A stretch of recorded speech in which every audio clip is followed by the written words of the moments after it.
Bleacher Report just released its yearly NBA Top 100 Players list, so let's take a look at where the Raptors players are listed or not listed. Are these rankings fair? Let's get into it.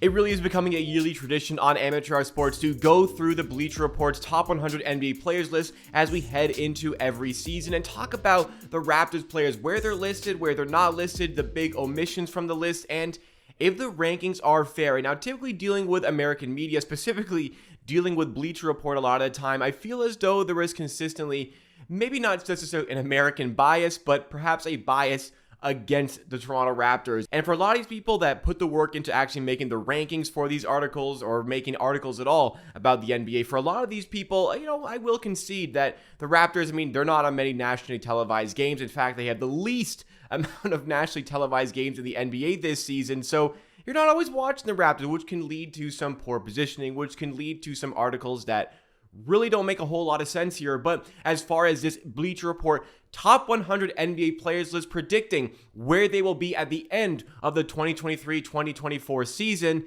3 Raptors players have been included in the list, but actually 4 have been named in the article overall. So we're going to go through all 4 of these players to discuss where they're ranked, and we'll talk about the positioning and if it makes any sense whatsoever. So for starters, Bleacher Report, well, they've actually included the top 110 NBA players because they have 10 honorable mentions, and within these honorable mentions is Jakob Poeltl. The Raptors acquired Jakob Poeltl, of course, at the February trade deadline, and though he made the team better, it wasn't the step up that the Raptors required, and they still missed out on the playoffs after losing in the first round of the play-in tournament to the Chicago Bulls. We don't need to rehash what happened in that game, but Jakob Poeltl, a high-quality player, high-quality center. To be honest, I thought he could have snuck into the top 100, but in going through the list, in going through the players that were just on the cusp and the players who just made the cut for the top 100, it does kind of make a little bit of sense. Up in the top 100 in 100th place is Tobias Harris, which maybe you can question a little bit, but Tobias Harris, despite the contract, is a good player.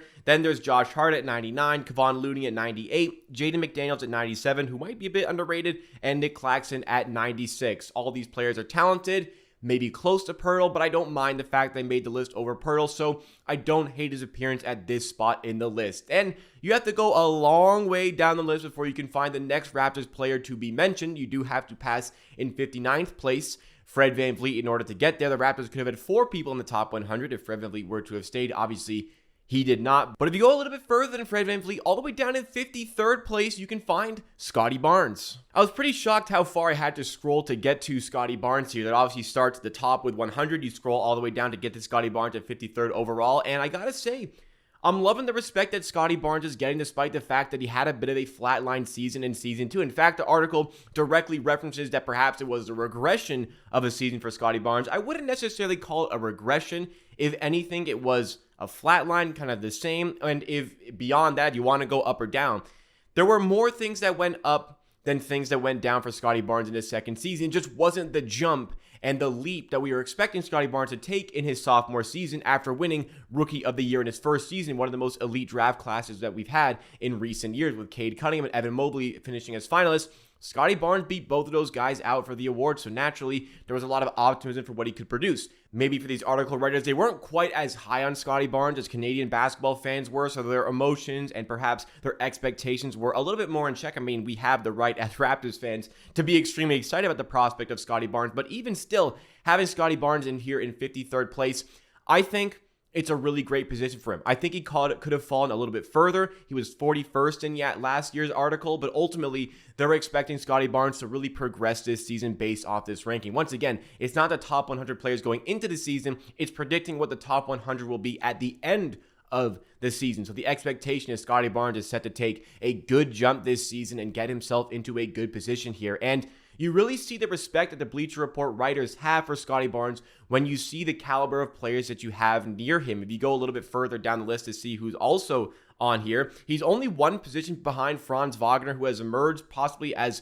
the top player in this draft class, right up there with Evan Mobley. In 51st place is Tyrese Maxey, another great player. Then it's Middleton at 50, Draymond Green at 49. And in fact, Scottie Barnes is ahead of Julius Randle, who's in 55th, and DeAndre Ayton, who's in 54th. And honestly, This is some great company to be in. Scottie Barnes poised to have a great season ahead. Very excited to see. But if you go a little bit further ahead in the list, if you even go past that Draymond Green position over there, you can find the next Raptor available on the list, and that is at 46th position, which is, of course, OG Anunoby. Very happy with OG Anunoby's ranking here. He's finally getting recognized for his defense. I mean, he was always appreciated as a great defender, but finally recognized with an accolade by making an all-defense team this season. OG Anunoby, to me, is the best one-on-one perimeter player in the NBA. Can also do so many different jobs defensively, but on top of that, he was the best corner three-point shooter in the NBA last season, one of the best knockdown shooters.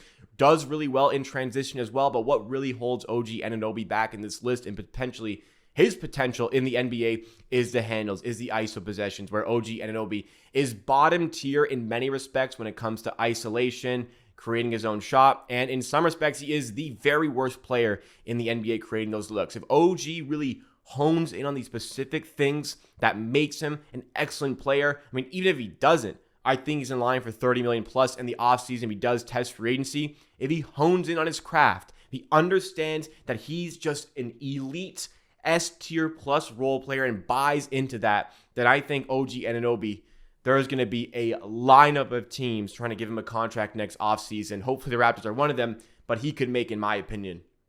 Look at the contracts we saw this season.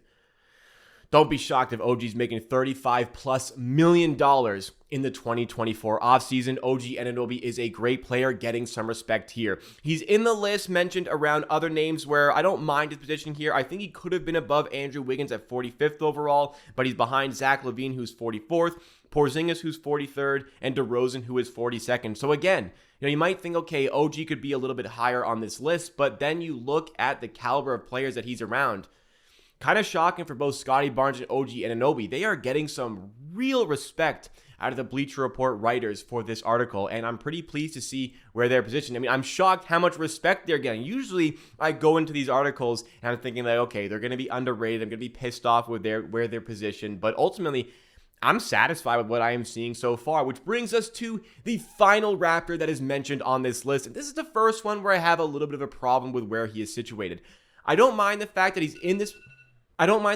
is in this specific position, but I do mind the fact that there are some names ahead of him that I do not believe are ahead of him. And of course, the best player on the Raptors and the highest Raptor on this list is Spicy P, Pascal Siakam. Now, there's been conversations about a trade. There's been conversations about whether he'll test free agency or not.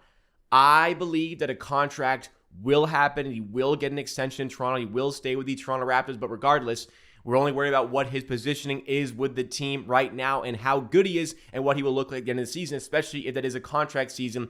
Bleacher Report ranks him here at 24th in the list. I think Pascal Siakam is a top 20 player in the NBA, but I think if you're having arguments with people about rankings, Pascal Siakam, the lowest you can really have him is top 25, so having him there makes me a little bit satisfied, but in going through some of the players that are also mentioned in this list, I just feel like Pascal Siakam could be a little bit higher. I mean, first of all, I know he's coming off of an all-NBA season, but honestly, in watching this player and the fact that the Bleacher Report, when they wrote this article, they specifically mentioned as well that playoff performances are taken into consideration. Was not happy to see Jaylen Brown listed at 19th on this list, like quite a little bit higher than Pascal Siakam. Listen, I think there's an argument and a case to be made that Brown is better than Siakam. I don't believe that is the case, but I don't think it's that far away, even 5 positions away, where you can have Brown compared to Pascal Siakam. Another one, I wasn't thrilled to see this high on the list. I mean, I respect it as a Canadian basketball fan, but Jamal Murray was positioned at 16th on the list, obviously coming off an NBA championship, obviously coming off of a playoff run where he was spectacular, and like I said, Bleacher Report mentioned they're taking playoff performances into consideration, but I think not enough regular season numbers have been taken into consideration. This is a guy who has never been in an all-NBA team and has never even been close. This is a guy who has never been an all-star and, frankly, again, has never been close. Siakam has done both of these things twice. He's also been an NBA champion. I know that's a while ago, but he was a big part of that. But from the talent levels that we're seeing right now, I mean, Siakam is providing you an efficient 24, 8, and 5, doing great work on defense as well, whereas Jamal Murray gets hunted on the defensive end of the court. Siakam is the superior offensive player by like a decent level. Siakam is the superior defensive player by a very, very wide range. And Siakam does a lot of the great things on the ball as well. Jamal Murray is obviously a superior point guard to what Pascal Siakam does, but he can hold his own there, Siakam. So I think it's not really close. Jamal Murray is far too high on this list, but in recognition of the playoff run, in recognition of, hey, recency bias, the last time we watched the NBA, Jamal Murray was balling against the Miami Heat. Okay, I can understand how they came to this conclusion. He's not better than Siakam, though. The other names listed just above Siakam are Karl Anthony Towns. Okay, maybe not, but okay. There's also James Harden, another one where it's like, okay, but maybe not. And then Ja Morant, 21. Okay, I can agree with that. Donovan Mitchell, 20th. Again, another one that's like, okay, he's coming off a really good year. I can give that to Donovan Mitchell and Jaylen Brown at 19 before you get to Paul George at 18. Where Paul George, sure, when healthy, he's there, but the article also references availability accounts for the ranking. Paul George availability is a problem. Siakam's availability is really never a problem. But ultimately, in going through the entire list, Jakob Poeltl in the top 110, seeing the players that were just on the cusp of missing out, I can understand why Jakob Poeltl did miss out. I was surprised to see Scottie Barnes as high as he was, a little bit shocked to see that, but very happy. He's getting the respect. Raptors fans are very, very high on this player, and nice to see American media outlets are also high on this player. OG Anunoby at 46. Love that position there. If he can sharpen up his handles or just hone in on that elite role player status, he could jump even more and get a bigger payday at the end of the season. And Pascal Siakam at 24th.